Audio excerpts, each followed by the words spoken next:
My interest in ram pumps started while I was still at school in Swaziland. The ram pump was installed at the school to feed the staff quarters with fresh water, and the science teacher explained to us exactly how a ram pump worked, and that fascinated me. That was the closest thing to perpetual motion that you could get. In the early 70s, my father had moved to a project farm, and there was water there but not available for things, and he threw a bunch of pipes to me and said, "You know about ram pumps, make one." I saw an article in the Farmers Weekly about ram pumps, and that renewed my interest again, and so I started experimenting and playing around with the information that I had and the knowledge that I'd picked up over the years. And sure enough, I got my own version of a ram pump working and got it running, and now it's as reliable as anything. It doesn't give a lot of water, but it's always there, and it works 24/7.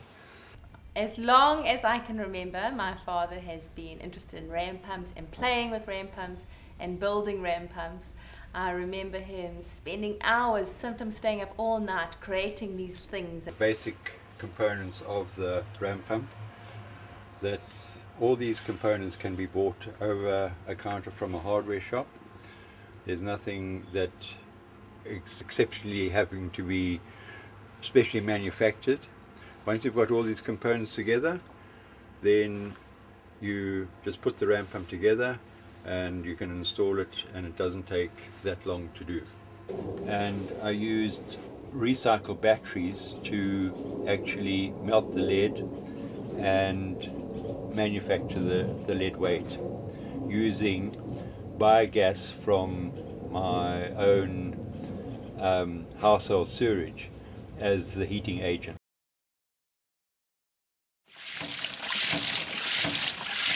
It's up and down, and that's what creates the water hammer that actually pumps the water.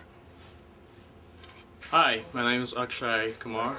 We have so far implemented Alcock Ram Pump systems in 5 to 6 of the sites in rural South Africa, and there's absolutely no doubt that the technology works. It's a great and simple and efficient technology, which is just based on 3 to 4 variable parameters which you can change at any given site. I could clearly see how this easy, efficient and inexpensive pump system can help lots of people in rural villages. The rule of thumb is that for every 1 meter drop you get 10 meters vertical height pumped.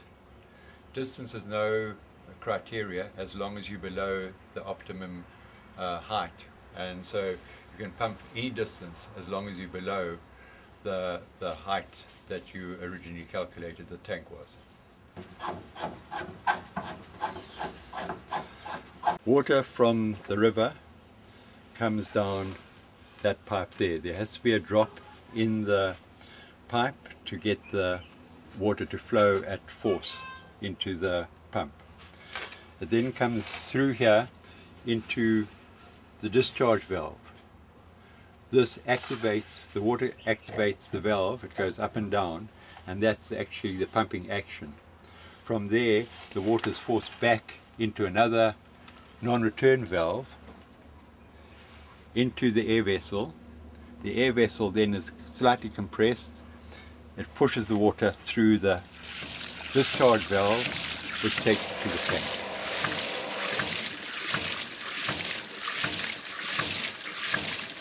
Hi, my name is Ian Ball. I'm an engineer from the UK. So far I've been really impressed with what I've seen. It's a really simple, really easy technology which enables sort of building a local economy or sort of food security by getting irrigation water to small community gardens. Mina ngumbuzeni wakamzoli Sibongo.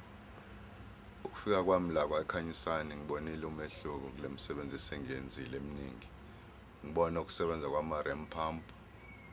Ngangazi ukuthi khona ipump engakwazi ukusebenza njengasebenza ngale kwa petrol, ugesi, isebenza njengamanzi.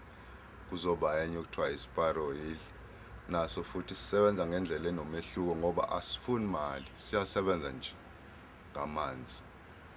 Impela lo msebenzi hayi nguthandile wasekhanyisa. Ngiyabona ukuthi kuningi engisazokufunda nanokusiza umphakathi ngokwenza izingadi, senze irrigation. Hayi lokho kuyangijabulisa. Ngiyabonga.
This here is the weir to catch the water to go down to the ram pump. What we did here, we actually diverted the original riverbed so that we could catch a portion of the water and the rest in floods can carry on in the old riverbed. And we've got a stainless steel drum filter here to stop the crabs and the debris and everything from going into the pipe system of the ram pump. And this weir that you've got here is a very simple weir that is made from bags that are filled with sand and stone, so it's not a big deal to do a major construction here. All it is just putting some sandbags and some stones there, catch the water, and your whole ram pump system will work. The ram pump, yeah, I mean it's technology that's been around for a good couple of 100 years, and Dave's really perfected this particular size ram pump because it suits a small scale farmer, community farmer. Dave tends to find positions in the river which are less able, less in the eye of the storm, and wire you just you get wire and borker it up and position it again. So a lot of those communities should, through Dave's support and mentoring, are able to look after those pumps and continue the mentoring.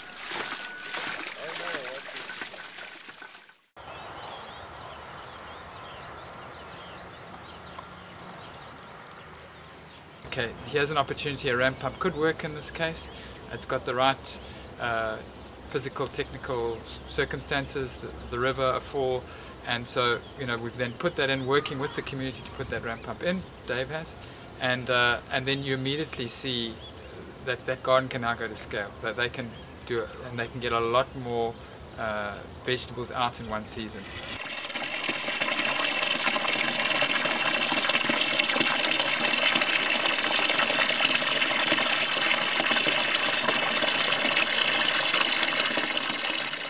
Ngiyakuthanda lokhu ngikwenza lo msebenzi ama-ram pump. Even ngisho omama la besibasizayo la engadini bakujabulela lokho ukuthi sibalethela amanzi bebekade bewakha ngamabhakede bewathatha lapha emfuleni bewayise engadini. Manje sekulula sebewathola lapha engadini, so bayajabula bawuthokozela umsebenzi esibasiza ngawo.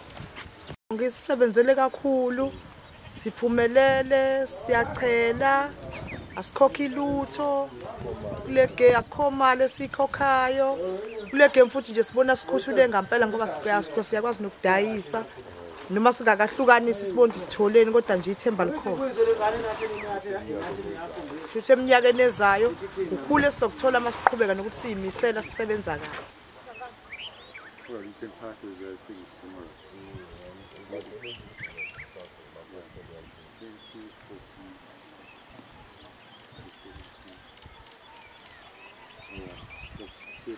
These ram pumps, I mean the one at Papamani has been going, the first one has been going for a good 5-6 years without virtually little trouble. Yeah, one of the things with Dave is that he never wants to say no. Everything's possible. If a community comes with a problem or someone, he wants to help that person and he will try and figure out a way of helping them, making it work, making the ram pump work, making some other water system work. Hi Dave, it's about time you developed a new ram pump. How are you doing? I've still got your motor, thanks very much. And I hope your toolbox is working well.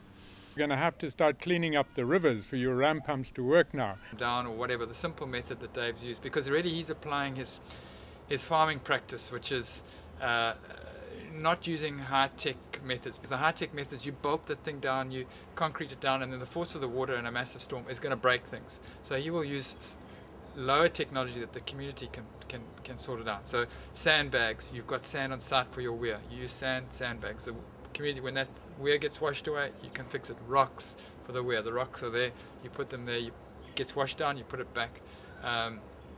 And wire. You just you get wire and bore it up and position it again. It really requires a monkey wrench, and that's it. And flushing it out, cleaning out your filter. So a lot of those communities should, through Dave's support and mentoring, are able to look after those pumps and continue the mentoring. It's not to say continue the operation, but it's not to say that some communities don't sit under a tree and wait for something to happen.